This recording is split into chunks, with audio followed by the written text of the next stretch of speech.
नमस्कार दोस्तों, इस वीडियो में आप NCERT book class 10th subject math के प्रश्नों के हल बेहतरीन तरीके से जान पाएंगे। तो चलिए शुरू करते हैं।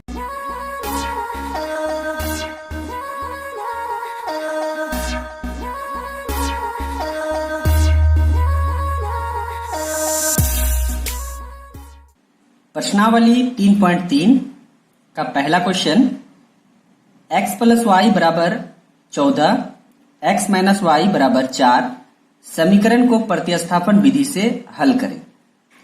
x प्लस वाई बराबर 14 समीकरण 1, x माइनस वाई बराबर 4 समीकरण 2। आइए इसको सॉल्व करते हैं। सबसे पहले समीकरण 1 को एक बार फिर से लिखना होगा, x प्लस वाई बराबर 14। यहां पे x का मान निकालना है। इस x का मान निकालने के लिए सबसे पहले x को अकेले करना होगा। इसके लिए x बराबर 14 और ये y को 14 के तरफ ले जाना होगा, यानी बराबर के दूसरे तरफ ले जाएंगे। तो यहां y के सामने प्लस है, अब बराबर के दूसरे तरफ y जाएगा तो माइनस y हो जाएगा। यहां पर x का वैल्यू निकल कर आ रहा है 14 माइनस y, जो अनकंप्लीट है। जब y का मान निकल जाएगा तब x का मान भी कंप्लीटली निकल जाएगा। अब यहां पर हमको फिलहाल याद रखना है कि x का मान 14 माइनस y निकला है। एक बार फिर से हमको समीकरण 2 को लिखना होगा, x माइनस वाई बराबर 4 समीकरण 2। समीकरण 2 में x का मान रखने पर, समीकरण 2 में x का जो मान निकला है 14 माइनस वाई, उस मान को पुट करेंगे x की जगह पर। तो यहां पर इस x के जगह पर हम 14 माइनस वाई लिखेंगे। तो 14 माइनस वाई माइनस ये माइनस और यहां पर पहले से y है, y बराबर 4।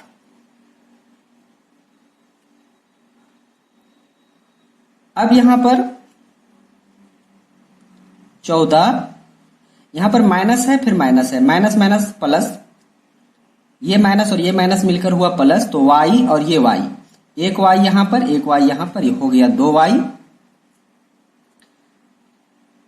अब यहां पर चिन्ह देना है। ये चिन्ह एक नियम को फॉलो करता है। वो ये नियम है कि जब हम दो चीजों को जोड़ते हैं, दो अंकों को जोड़ेंगे या दो अंकों को घटाएंगे, तब जिन दो अंकों को घटाया जाता है उन अंकों में जो बड़ा होता है उसके सामने जो चिन्ह होता है उसको यहां लिखना पड़ता है। लेकिन यहां पर दोनों ही चिन्ह बराबर भी है और दोनों का मान भी यहां पर बराबर बराबर है, जिस कारण से हम दूसरा कोई चिन्ह नहीं लिख पाएंगे, यहां माइनस ही होगा और बराबर 4। अब यहां पर 14 और फिर वो 4 बराबर के दूसरे तरफ से इस साइड आएगा, तो यहां पर प्लस छिपा रहता है। जब भी बराबर के तुरंत बाद कोई अंक लिखा होता है तो उसके सामने में प्लस छिपा रहता है। तो ये प्लस 4 है और ये जब बराबर के पहले भाग में आएगा तो ये माइनस 4 हो जाएगा और बराबर 2y, जो यहां पर अपने सामने में माइनस लेके है, वो जब बराबर के दूसरे तरफ जाएगा तो प्लस 2y हो जाएगा, तो 2y लिखेंगे। लेकिन बराबर के तुरंत बाद अगर प्लस होता है किसी भी अंक के सामने तो उसको नहीं लिखा जाता है, लेकिन उसके सामने प्लस होता है। अब यहां पर 14 से 4 जाता है तो 10 बचता है, अब बराबर 2y। यहां पर 2 और y गुना में है। अब हमें y का मान निकालना है, तो सिर्फ y को अकेले छोड़ेंगे इधर, और दोनों गुना में है। और एक नियम यहां भी फॉलो करता है कि जब कोई भी चीज गुना में रहे और बराबर के दूसरे तरफ जाए तब वो भाग हो जाता है। तो ऑलरेडी यहाँ पे 10 है और 2 दूसरे तरफ से आता है तो वो भाग के फॉर्म में रहेगा, यानी कि 10 के नीचे चले जाएगा बटे में 2। तो 2 से यहां पर अगर इसको डिवाइड करते हैं हम तो 2 पंचे 10। y का वैल्यू यहां पर आपका 5 निकल रहा है। अब हम उस x की बात करेंगे जहां पर अनकंप्लीट था, जिसका मान x का वैल्यू 14 माइनस वाई पहले से अनकंप्लीट था, उसको हम कंप्लीटली फुलफिल करेंगे। तो x का मान यहां निकालना है। तो एक बार जिसको हमने अनकंप्लीट छोड़ा था उसको एक बार लिख लेते हैं।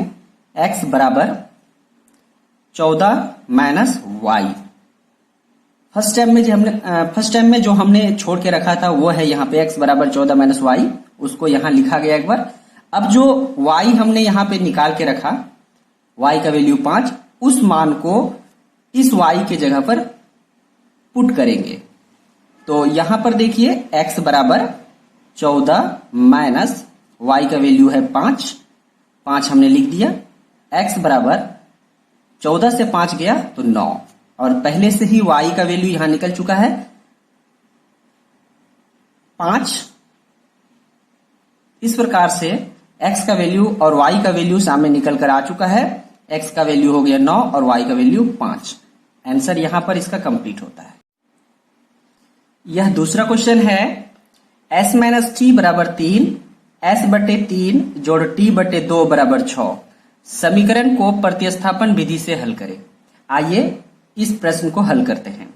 s माइनस टी बराबर 3 समीकरण 1, s बटे 3 जोड़ t बटे 2 बराबर 6 समीकरण 2। समीकरण 1 को एक बार फिर से लिखते हैं। s माइनस टी बराबर 3 समीकरण 1। s का वैल्यू निकालना है, इसलिए s को अकेले करना होगा। तो s बराबर 3 प्लस t। यहां पर t बराबर के पहले भाग में है और वहां पे माइनस है, और ये बराबर के दूसरे भाग में जब जाता है तो चिन्ह उसका चेंज हो जाता है, तो माइनस यहां पर प्लस हो गया है। तो s का वैल्यू फिर से यहां पर निकला हुआ है 3 प्लस t। ये अनकंप्लीट है, इसे याद रखना है। s बराबर 3 प्लस t। अब समीकरण 2 को फिर से लिखना होगा एक बार। s बटे 3 जोड़ t बटे 2 बराबर 6 समीकरण 2। यहां पे अभी फिलहाल समीकरण 2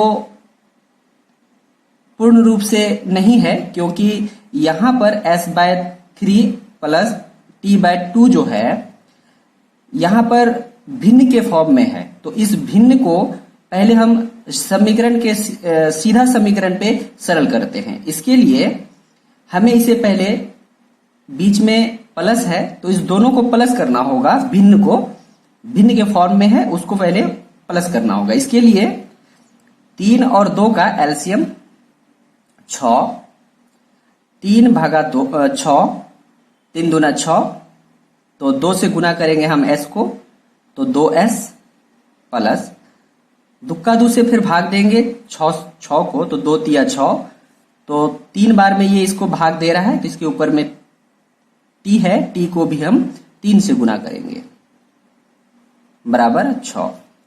अब यहां पर दोनों को हम जोड़ने की कोशिश करते हैं तो ये जुटेगा नहीं, क्योंकि यहां पर विजातीय है। ये s के रूप में है और ये t के रूप में है, दोनों विजातीय है, इसलिए ना ये जुटेगा और ना ही घटेगा। तो यहां पर आगे का प्रोसेस ये होगा कि 6 के नीचे कुछ नहीं है तो 1 है। अब यहां पर क्रॉस मल्टीप्लाई गुना होगा, जिसमें कि 2s प्लस 3t को 1 से गुना करना है और 6 को 6 से गुना करना है। जब हम किसी चीज को 1 से गुना करते हैं तो उसमें कोई बदलाव नजर नहीं आता है, मान उतना ही रहता है। तो हम एक बार गुना करते हैं 1 से, तो 2s प्लस 1 गुना 3t 3t बराबर 6 गुना 6 36। अब यहां पर ये समीकरण सीधा होके 2 बन गया। अब हम लिखेंगे समीकरण 2 में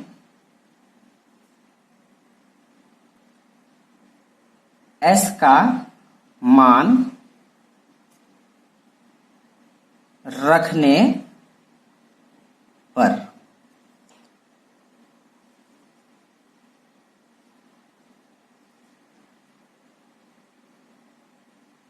दो s का वैल्यू पहले भी हम निकाल के रख चुके हैं। ये 2 को 2 हमने यहां लिखा और 2 के साथ में s है। और आप जरा देखेंगे यहां पर s का वैल्यू है 3 प्लस t। जहां पर ये जो s देख रहे हैं वहां पर हम 3 प्लस t का t को बैठाएंगे s के जगह पर। 3 प्लस t यहां कोस्ट इसलिए दिया गया क्योंकि s का जो वैल्यू है वो सिंगल, s का वैल्यू जो है सिंगल नहीं है बल्कि 3 प्लस t है और इनके साथ मल्टीप्लाई होगा, दैट मीन्स गुना होना है, इसीलिए इसको कोस्ट देना पड़ा और ये गुना के फॉर्म में है इसी कारण से। प्लस 3t ये t 3t बराबर 36। 2 गुना 3 करेंगे, ये 2 जो देख रहे हैं सामने में कोष्ट के बाहर है, ये सारा कोष्ट के अंदर में जितना भी है 3 प्लस टी को मल्टीप्लाई करेगा। तो 3 गुना 2 3 दुना 6 प्लस 2 गुना टी 2t प्लस 3t बराबर 36। यहां पर 6 प्लस 2t यहां पर और 3t यहां पर है, इसके आगे प्लस इसके आगे प्लस, प्लस प्लस प्लस होता है तो 3t और 2t हो जाता है 5t। अब यहां पर देखिए जैसे जोड़ हुआ 2t plus 3t, plus plus plus हुआ तो हमने जोड़ दिया, लेकिन इस 3t में और 2t में बड़ा है आपका 3t और इसके आगे है प्लस, तो हमको बैठाना होगा यहां इसके सामने में, जो भी इस दोनों को जोड़ने के बाद जो 5 आया उसमें उसके सामने में चिन्ह बैठाना पड़ता है, जो कि जिस चीज को हम जोड़ते हैं और वो जो बड़ा होता है उसके सामने जो चिन्ह होता है उसी को लिखते हैं। तो यहाँ पे 3t है, 2t और 3t में बड़ा 3t, उसके सामने है प्लस, उसको यहां पर बैठाया जाता है बराबर 36।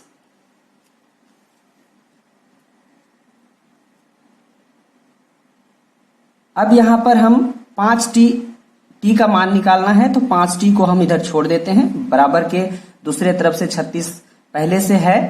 अब यहां पर हम जो 6 है इस 6 को 36 के तरफ ले जाएंगे, तो यहां इसके सामने है प्लस और जब ये बराबर के दूसरे तरफ आएगा तो यहां पर इसका चिन्ह चेंज हो जाएगा, तो -6।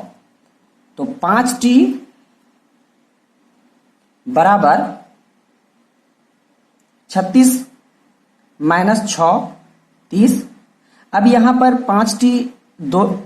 5 और t दोनों गुना के रूप में है, गुना के फॉर्म में है। अब हम t का वैल्यू निकालना चाहेंगे तो 30 और ये जो गुना है बराबर के दूसरे तरफ जाएगा तो भाग हो जाएगा, तो t तो अपने जगह पे रह रहा है, 5 दूसरे तरफ जा रहा है क्योंकि t का वैल्यू निकालना है तो t को अकेले करना होगा। तो 5 को हम अगर 30 के तरफ ले जाते हैं तो गुना के कारण दूसरे तरफ जाने के बाद, बराबर के दूसरे तरफ जाने के बाद वो भाग के फॉर्म में होगा तो नीचे आ जाएगा। तो इस प्रकार से ये 5 से हम डिवाइड करेंगे अगर 30 को, तो 5 6 के 30 6 बार में, तो यहां पर t का वैल्यू मेरा निकल कर आता है 6। अब हम फिर से जो s का वैल्यू को अधूरा छोड़े थे, अनकंप्लीट था, यहां पर देखिए आप s बराबर 3t, और इसको मैंने फर्स्ट टाइम में ही आपको बताया कि ये अनकंप्लीट है क्योंकि t का वैल्यू नहीं था, और t का वैल्यू अभी आपने तुरंत देखा है कि 6 निकला है। तो अब हम उस मान को एक बार फिर से लिखेंगे और t का मान को बैठाकर s का कंप्लीटली मान को निकालेंगे। तो यहां पर देखिए, यहां लिखा हुआ है s बराबर 3t, उसको एक बार फिर से लिखेंगे s बराबर 3t, 3 प्लस t, s बराबर 3 प्लस t। अब यहां पर जो t का वैल्यू निकला हुआ है 6, उसको लिखेंगे, तब s का मान निकल जाएगा। 3 जोड़ t का वैल्यू निकला है आपका 6। अब एक बार फिर देखिए, t का वैल्यू 6 निकला है, तो इस t के जगह पर हमने 6 बैठा दिया, बराबर 6 जोड़ 3 9 हो गया। तो यहां पर s का वैल्यू आपका 9 निकल गया है और t का वैल्यू 6 निकल गया है। इसका आंसर यहां पर कंप्लीट होता है। मुझे पूर्ण विश्वास है कि आप सवालों के हल को समझ गए होंगे। आगे भी इसी तरह का वीडियो सबसे पहले देखने के लिए गोल्डन जीवन चैनल को जरूर सब्सक्राइब करें। नेक्स्ट वीडियो में नए सवालों के साथ फिर मिलेंगे। तब तक के लिए गोल्डन दिलीप आपसे विदा चाहता है। आप अपना और अपनों का ख्याल रखिए। धन्यवाद।